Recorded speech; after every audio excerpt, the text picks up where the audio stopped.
Hindi porkit lalaki, exempted na sa gawaing bahay. Hindi under or takot sa asawa ang tawag sa lalaking marunong maghugas ng plato, marunong magwalis, marunong maglaba, at marunong maglinis ng bahay. Hindi rin less manly ang tawag sa lalaking marunong mag-alaga ng anak. Normal na tao lang siya. May malasakit, may kusa, at may utak na gumagana. Nakakapagod sa trabaho, oo. Pero nakakapagod din ang gawaing bahay. Nakakapagod din mag-isip ng ulam sa araw-araw. Nakakapagod magligpit ng kalat na araw-araw paulit-ulit bumabalik. Nakakapagod din mag-alaga ng anak habang may niluluto. May sinasampay, may hinuhugasang mga pinggan, may inaasikasang mga assignment at may iniisip ng mga bayarin. Kaya minsan ang sweet hindi yung may bulaklak weekly.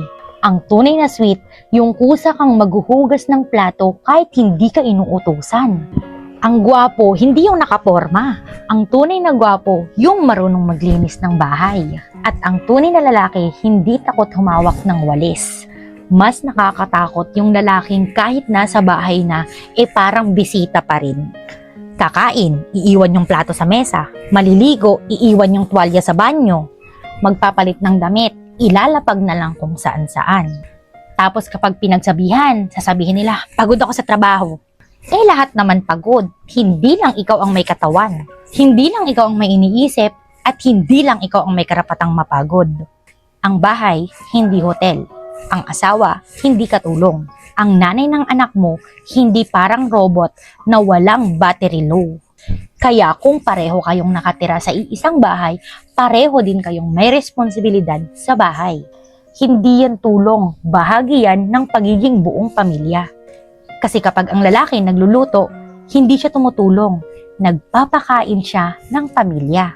Kapag ang lalaki naglilinis, hindi siya tumutulong, inaayos din niya yung bahay na tinitirhan niya.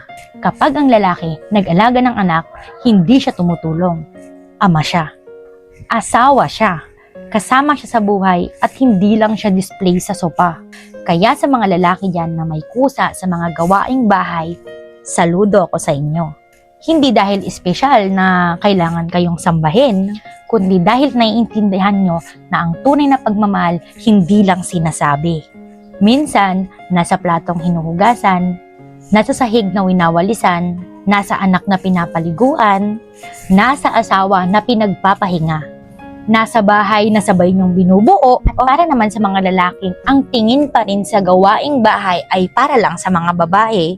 Diyos ko naman, 2026 na. Baka pwede naman na tayong mag-update ng utak.